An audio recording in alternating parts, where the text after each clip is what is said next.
kind of a unique week for you. I mean, I know you're with your dual duties, but obviously this weekend is an important one. So what's I know it's early in the week, but what's sort of the run up, I guess, for you schedule-wise and kind of how you feel about it? Yesterday I got a heavy lift in. Today in the jump, get a light, quick lift in, and then the rest of the week, a little visualization, a little running the legs, a little pop. But otherwise, today's gonna be my last day jumping before I'm at nationals. What I don't know when the basketball guys leave for New York. They already left. They left. Yep. So is it weird for you in that sense? Because all year you've been, a part of that team. Oh yeah. Yeah. So is it kind of strange for you, I guess, to not have that normal week, I guess?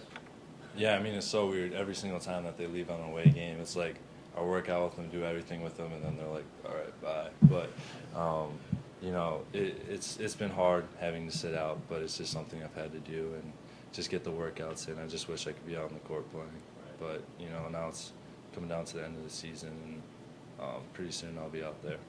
Is it, so considering that when they do leave for road trips, this part isn't unusual. So is it kind of a routine? I mean, because I guess on the outside looking in, you're like, wow, he's doing basketball and trying to prepare his body for jumping. But maybe there is a little bit of a routine. Well, actually, it's worked out pretty well this time because they're at the Big East tournament, so I'm going to have a longer period to get ready to jump at nationals. Usually, I've had basketball practice the same day I've jumped, or I've had basketball practice the day before, and if you talk to any high jumper, that's not really ideal at all. So, actually to have some time and get my legs under me, it'll be a great chance to, come to this meet and come ready. When you jump outdoors, there's a lot of variables: wind direction, intensity, Right. Sun, clouds, etc. Are there any variables indoor, or is it just... No, that's the nice part about indoor. It's just you're always going to get the same thing. You don't have to check the weather if it's raining and just change your approach or anything. You just go out there and you know what it's going to be like. Do you feel you jump better indoors or outdoors, or does it matter? The only thing is I've done outdoors my whole life, so that's really all I know. This is just kind of a rare opportunity for me. Being able to do the indoor is kind of a bonus any meet and any practice that I get now, because that's just not what I've had in the past.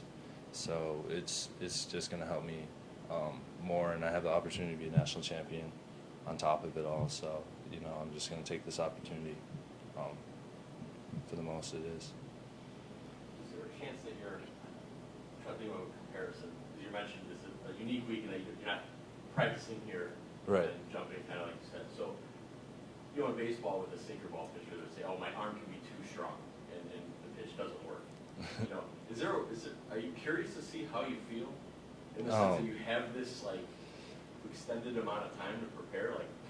Yeah, my mom's like, don't jump through the ceiling. So, but I'm going to be excited because you can never jump too high. So, I'm excited to get my legs under me and just really be prepared for this meet because it's something I haven't seen all indoors yet. So, coming into the national championship, it'd be a great meet to have a PR too. So, just go out there and give it my all. Is there a obviously it's a tennis individual, but people know who you are. They know what you jumped. They know where that ranks and things. Mm-hmm. Do you try not to think of things? I know you have your opening heights and goals, Right. but I don't know. Do you put pressure on yourself in this situation? It's weird because coming into the meet, I'll get nervous, and you're thinking, what's it gonna take to win? What do I need to do? But as soon as I'm there, standing right in front of the bar, seeing the bar, as soon as I get those first steps in my approach, my mind zeroes in. Doesn't matter who's watching, what's going on. I could be in a gym by myself, and it's just me in the bar, and I'm just fighting to get over it. And talking about the high jumpers and kind of the mental game behind it, that's where a lot of high jumpers they're not as consistent because they get into ooh, what's he opening at? What's he opening at? And then there's a game about misses and makes. Because if the guy misses his first attempt, then you can go and try to make it and move up against him in the rankings. But if he makes his first attempt, it doesn't make sense for you to go jump, because if you make it, then you'll be at the same level as him, so you would pass the height. So, you know, a lot goes into the gameplay in that sense, but the high jumpers, they talk a little bit of smack, but it's not too much. Is there actually a little gamesmanship in the height guys jump and how they jump and when they jump and everything? Yeah, I mean, you'll be surprised once you get into the meets how much read it takes, and like you have to know where you are in the rankings. You want to be last in the rankings, because you can see, well, not last in the rankings, but like last to jump, because then you get to see what everyone else has done, and you get to see if you need to jump this high or you need to pass. So there's a lot of little things that go into the meet.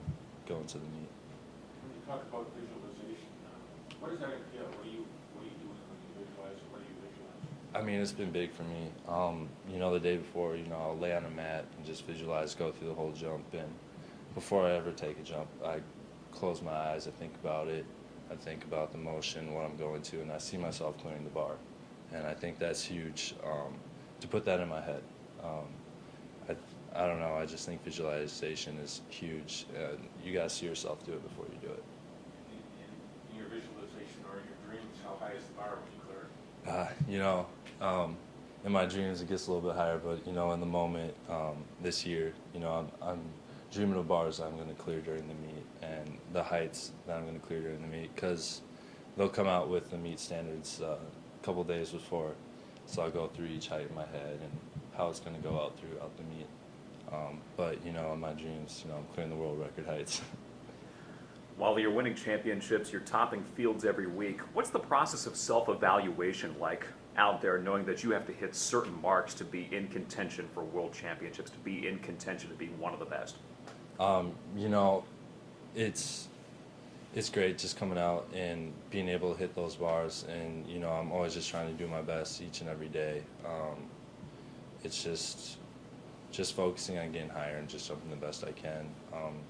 There's not too much mental that gets into it. I'm confident in my ability to jump, and that's why I think I'm pretty consistent. Were you surprised by your success you had this year with juggling basketball and jumping? Yeah, I mean, it's been pretty crazy. Just I mean, I got the center record right after I had basketball practice, so it's been unbelievable what I've seen my body do, go through practices and still be able to jump. So everything that I've done right now is a bonus, and just looking forward to improving. How many facility records? You hold the Classic Center record, right? Right. You hold the record here? Yeah, well, the school record. Yeah, so, school yeah. record here. What? I mean, I don't know how many records I've held, but, you know, a lot throughout high school, and now I'm starting to see in college where I'm hitting these higher heights. I haven't seen it too much in the past, so it's starting to make it a little bit more fun now, and I have goals every place that I go to, taking pictures of the record board, and I'm trying to get on them. Have you, on a practice day, I know, aside from a competition day where you're going Yeah. one or another, is there, do you train both ways? Because I mean, I know there's a technique in your run up and your steps, but in terms of going over the bar, yeah.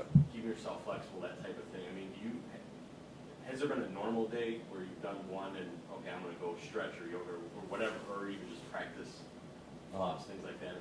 I mean, yeah, there's a bunch of different high jump drills you can do. You can go from short approach, normal approach, and then you can even do standing, and that's when you really work the form. Often you're on a box and you just set the bar up high and you're just working on that arc and trying to get over the bar. And it's funny that you do mention yoga. I do a little bit of yoga. I actually help my mom teach elementary kids do yoga during the summer, so got a lot of stretching, and my body's pretty tight, so the more I can bend, the higher the bar is going to be. I noticed at the BC the other day, you were doing the former jumper, I'm ashamed, I'm forgetting the name of it, where you're doing the single leg leaps. Yeah, the plyometric work, yep. And obviously, I noticed it because you were only a couple of guys out there, but do you guys all do that? Or is that just something you have incorporated in your basketball practice pregame? I talked to Luke. He did a little bit last year, but that's something that I work on with Todd, and you know, he's been great working on my workouts and just developing it into what I need and what I need to high jump. And he's very creative with the lifts that I do and working it in a high jump. So it's been unbelievable that I've been able to work with him because he's helped me a lot with my body wise. You know, it's interesting. You're, you know, in the basketball sense, it's always the one game at a time mentality. Whereas this is different. Yeah. Because you can hit a height now in 2015, and people will project you out to 2016 and that type of thing. So, how does your brain work in that sense, where you're trying to get better as a basketball player, but then, you know, your basketball coach is like, he can be an Olympic medalist, so he's already thinking. So I don't know. Do you think about that at all, or do you? I mean, you know, basketball-wise, I'm always going to get my workout in every day. I'm always going to get shots up every day. With high jump, you know, it's really easy for me to transition. You know, it's like riding a bike. I just switch from one to the other, and it's just a change mindset. I've done it my whole life, and you know, it's just been easy for me to switch from one sport to the other. And then talking about the projecting and hitting the heights, you know, this next meet is going to be a meet where I want to win. The rest of the meets during the season, other than the U.S. Championships and Outdoor Nationals, those are meets where I want to PR and, you know, set records like before, but mainly get a personal record. But these meets, like the Indoor National Championships, is something that you want to win at the end of the day, and you do whatever it takes. All right. You looking forward to playing basketball with your brother next year? Oh yeah, I can't wait. I can't wait to play with him. It's going to be unbelievable. He's an unbelievable player, and he's my brother, so it's going to be a lot of fun. And you know, I can't wait to finally be on the court. I've been itching this whole year.